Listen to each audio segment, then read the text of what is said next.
Hello, this is Eliza from angelicmercy.com, and I wanted to talk today all about Scorpio. The sun just moved into Scorpio on the 23rd of October 2019 today, and we have a new moon in Scorpio coming up on the 27th at 8:37 p.m., which means that would be Greenwich Mean Time around 12:37 noon. So throughout the day, as we move west, this new moon in Scorpio commences. So this new moon is extremely powerful. I would like to discuss it and go through the different aspects of your chart and how it will affect you. The third element that I'd like to discuss today is the fact that Mercury is going to go retrograde in Scorpio on October 31st. So we got Scorpio coming out our ears, and the Scorpio Mercury will stay there. It will go direct on the 21st or 22nd, depending where you live, of November, and then stay in Scorpio until the 10th of December. So we have a very long Mercury in Scorpio, which has already been there for a couple of weeks and went stationary on the 20th. Mercury in Scorpio leaves a profound effect on our psyche. Scorpio does rule the deeper, darker, shadowy aspects of the mind, or the parts of ourselves that we have kept hidden. We may have pushed down, we may have buried resentments, angers, deep delving into ourselves. Those that have Mercury in Scorpio are often very psychic individuals.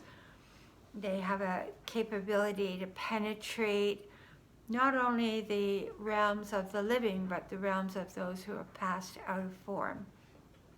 So you often find that somebody that is associated with medium work, which is speaking to the other side, for people that have left form, being able to see the other side, the realms, being able to communicate with depth there. Often they have either a Scorpio rising, Scorpio moon, or Scorpio sun, or Scorpio Mercury. In my own personal chart, I have Sun, Mercury, Venus, and Mars all in Scorpio with a Pisces moon. I share that because it's not an easy path with all that Scorpio. Luckily, it works off the Pisces moon in a synergistic way because they're all water.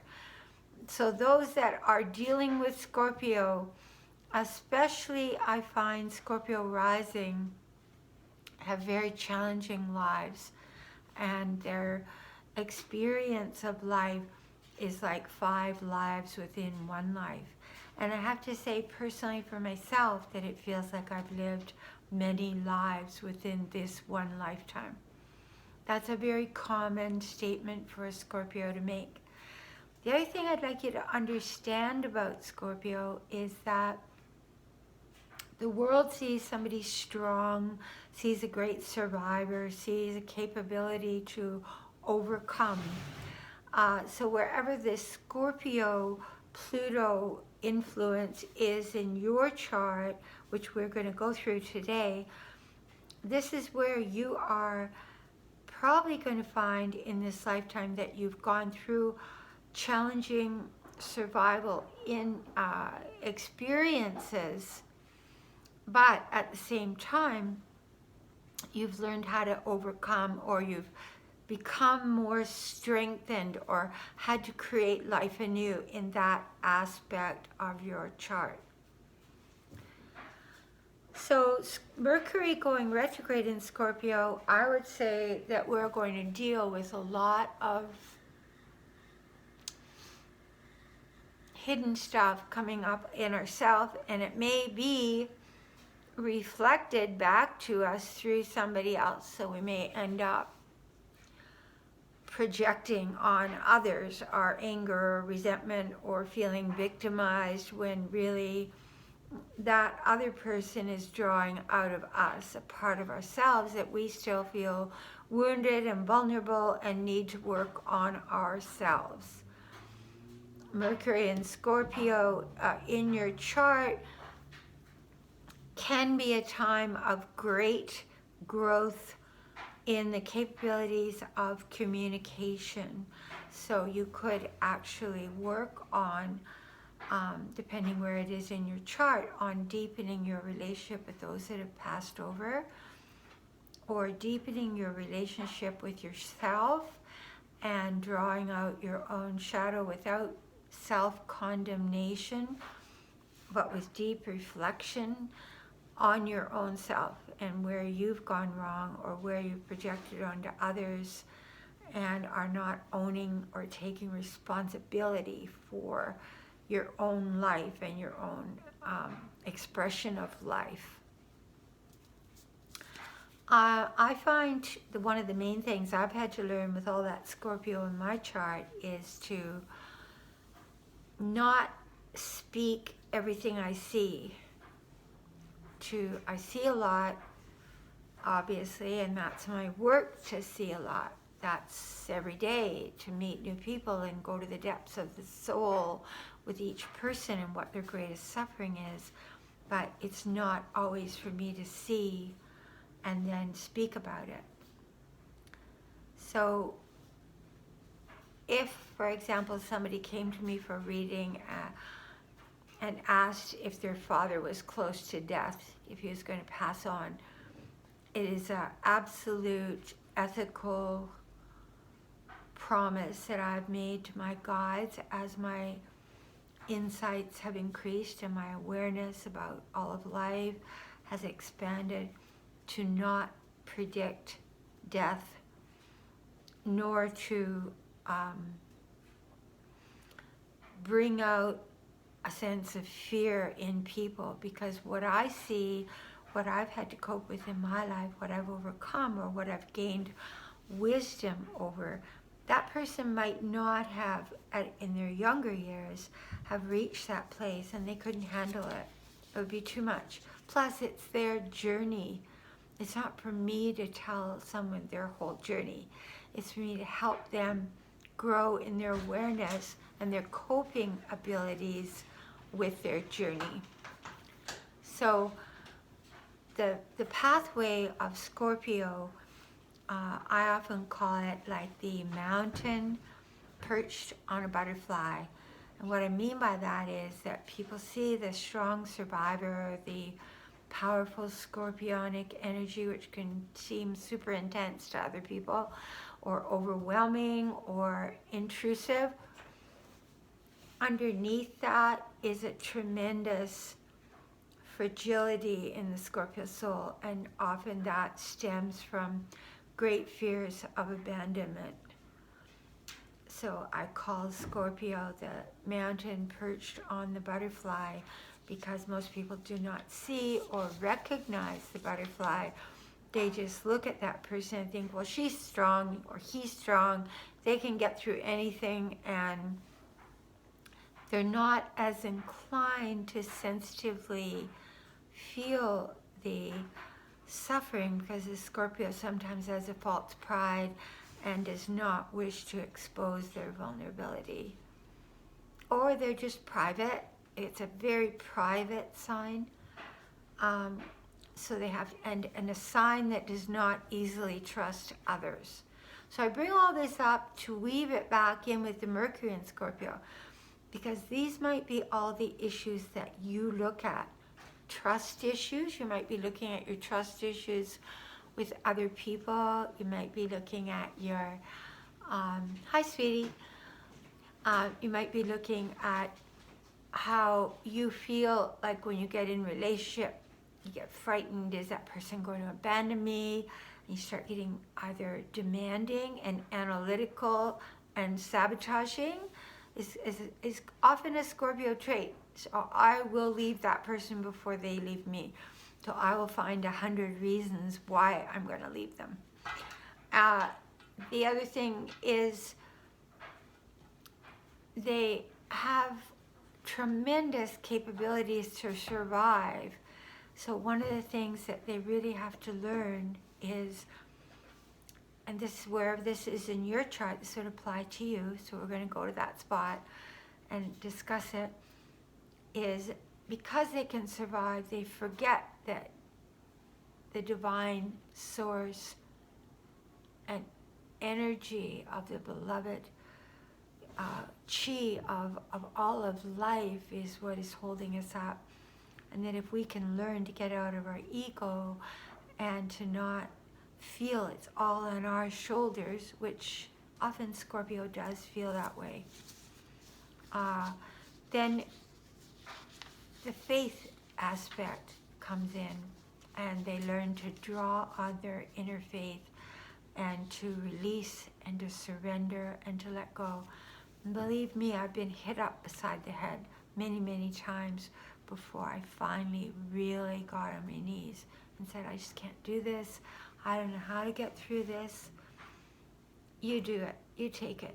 You take it over. I need your help, divine source. And yes, from childhood I have turned to that source, but there was always a part of me that was the loner and thought I could get through it alone, and sort of thought I was doing it, but really I wasn't doing it. It was a co-creation. The old story about the footsteps in the sand where somebody's walking with Christ, and then all of a sudden there aren't two sets of footprints, there are one. And the person goes, why are there only one? And he said, because that's where I carried you, which is symbolic of what I'm trying to say here.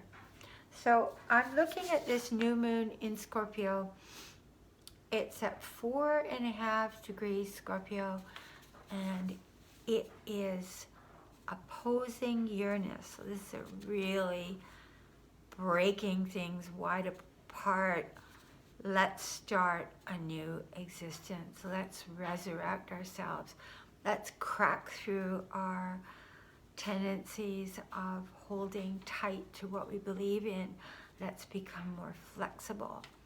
It's like almost like we don't have any choice here. It's so powerful and so strong. The other thing that's going on during that new moon in Scorpio is that Saturn is exactly squaring Mars. So it's very contentious.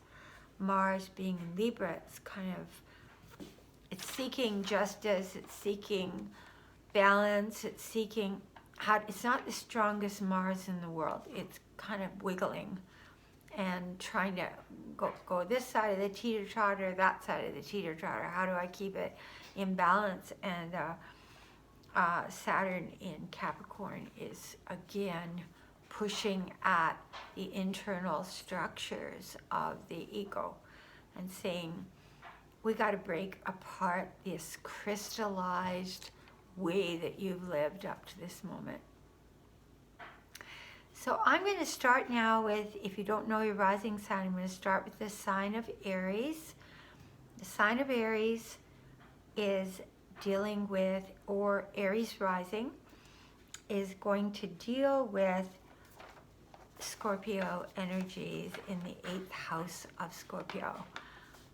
And it's going to be opposing Uranus in the 2nd house. So the 8th house of Scorpio, you're going to get like a double scorpionic opportunity to rebuild your existence, to rebuild your inner life, to start, to commence like the phoenix. This is really a phoenix opportunity for you. If you've gone through something rough, either in relationship or with money or with your job or with inner insecurities or fear, this is a really, really powerful time to face your own fears and move beyond them. And the Mercury, which will be retrograde in Scorpio at the end of the month, will also be in this 8th house.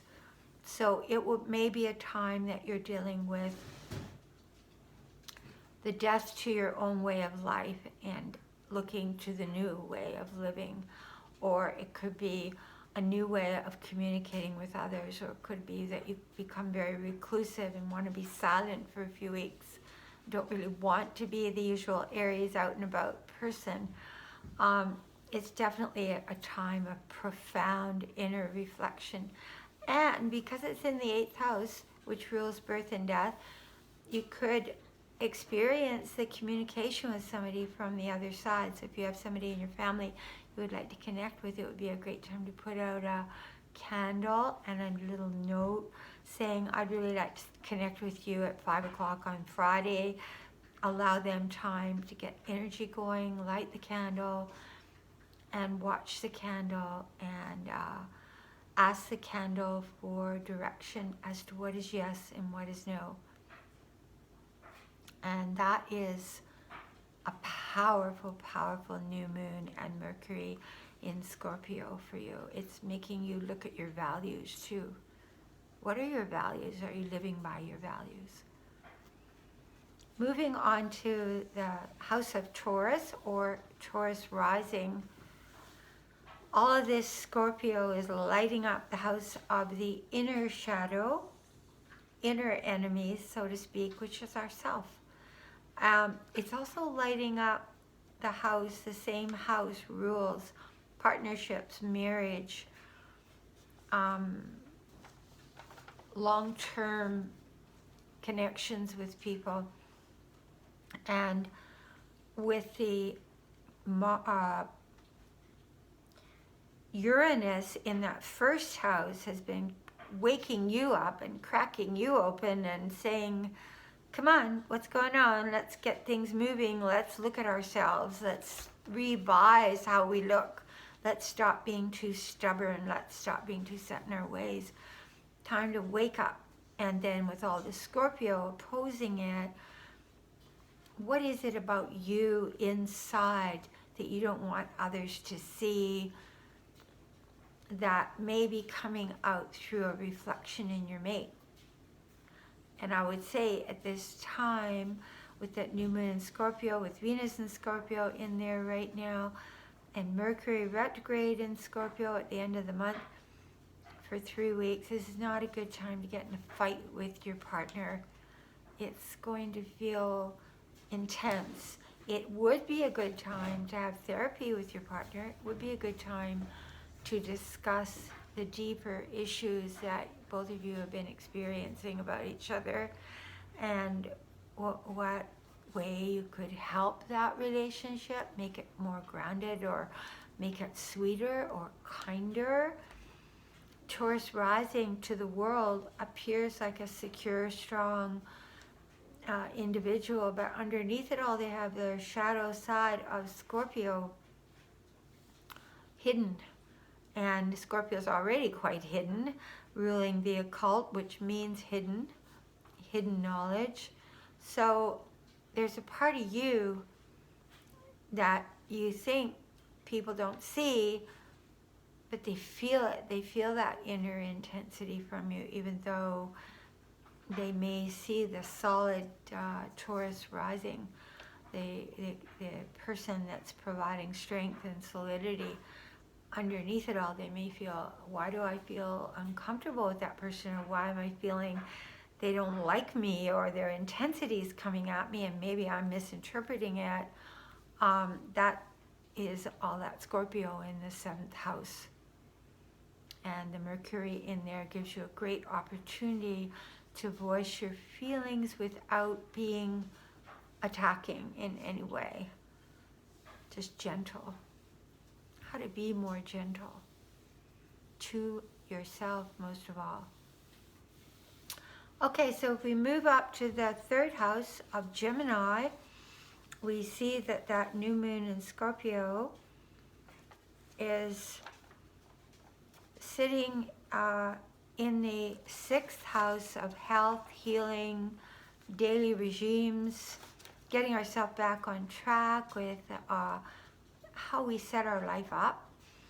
And with the sun and moon and retrograde Mercury in that house, this is a phenomenal time to start a new health regime, or to get checked out, or to attend to the details of your own physical body and your own habits of living that you've been slacking off on. This is a phenomenal time for that. And the opposition to the Uranus would come in your 12th house, so it would be a chance for you to feel more secure inside about yourself. To find, because sometimes when we have Uranus going through that house, it's kind of cracking open our insecurities, are sort of the ways that we self-undo. We all self-undo, don't we? So that house, it might be that you want to find ways that you secure yourself more emotionally. The next house we're coming to would be the house of Cancer rising, opposing the Capricorn, Pluto and Saturn, which we've already talked about. And this would bring our Scorpio, Sun, Moon, Mercury, and Venus all in that 5th house of children. And it would bring us into great deep reflection on our children and on our own, the children of our creative abilities. What are our creative opportunities? And we've been, with the people that are Cancer rising right now, they've been going through, with the Taurus going through their 11th house of friends, and now it's opposing all this Scorpio. Some of them have gone through the loss of friends, or the breakup with friends, or the cracking apart of friendships that out of nowhere, or they have been too Uranian and impulsive, compulsive, or maybe intense with friends, and they've lost some friends along the way. Anyway, it's a good time with the Cancer rising being a very nurturing, loving rising sign, and having gone through a lot of change with that Pluto and Saturn sitting in their 7th house of relationship, that they've already been dealing with a hell of a lot. The Mercury retrograde in that 5th house gives them a chance for breakthroughs in new ways of speaking to their children, communicating with their children, helping their children. At the same time, it's a great time for renewing old friendships and love affairs. You might even find some old love affairs show up from your past. Taking it around to Leo rising, we have that new moon in Scorpio is sitting right in our deep subconscious house of the inner psyche, of the home, the subconscious, the private part of our life, the quiet, still part of our life, the where we want to be alone part of our life. So you might find that you feel Leo, which is naturally, usually extremely extroverted and full of life and joy, and let's get out there and do a lot. You may not really feel like it. You may, and I would say honor that. You've got that Mercury retrograde in the 4th house, so this would be a great time if you've never really gotten help in some way from a therapist, an intuitive, a deep self-examination, reflection, being in the home and shifting and changing and renovating the home and the inner home. This is a great time to do it. And at the same time, you have had Uranus up in your 10th house cracking things open, so you could have had some new career opportunities. Definitely your sense of security about career may have been a bit shaken up and a little bit intensified. So you might want to re-examine how you're approaching your career, and if this is a great time to make changes in your career. So I'm going to take this up to Virgo rising and Virgos, and then I'm going to do a second tape going from Libra onward to Pisces. So Virgo rising, is dealing with the third house communication. So I would say to all Virgo risings to really, or Virgos, to really take a good deep look at how you communicate with others. And especially at this time, there might be a tendency to too much be the critic of others and to too much think you know it all with that Uranus up in the 9th house of higher learning. There could be a tendency to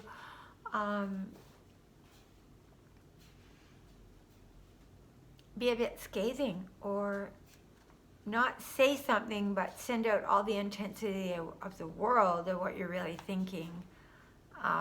Virgo already has a natural leaning toward being a bit of a critic and picky at times about life or people or situations. So with that Mercury in Scorpio in the 3rd house going retrograde, it's a really, really great time for you to either up your communication skills or restrain your communication or allow the Scorpio energies to give you insights into others. But I would say listening a lot at this time, writing, getting a journal and writing your deepest feelings. That would be a phenomenal thing to do during all this Scorpio. And I find a lot of Virgos are good writers. It's a Mercury ruled sign. So when Mercury goes retrograde, it affects you more than others because that's the ruler of your ascendant. So do a Mercury-based activity. Another thing that would be great would be to get in touch with siblings, family members, to experience a new way of looking at family members and communicating with them. We all get into such habits with our families, so this is a great time for that. And the Venus in there, plus the new moon, this would be a really great time if you did want to write a book. This would be a phenomenal time to launch it. And I feel with the Scorpio on that 3rd house and Virgo rising that you would be tremendous at writing detective or mysteries or investigative work. That would be something that you'd have a skill at, so it's something to consider. And with the Uranus up in the 9th house of the higher mind, this would be a great time for you to expand your knowledge on a topic that you would like to write about, to do research, to develop some spiritual studies, to lift your mind from just the mundane aspects of communication to truly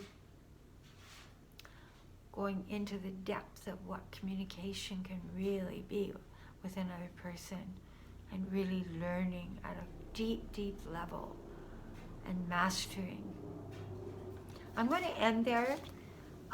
If you want to contact me for a reading, please write me at angelicmercy44@gmail.com. I'm going to do a second video in a few minutes and put that one up. That will cover Libra through Pisces. Thank you for watching the video and hanging in this long. Thank you.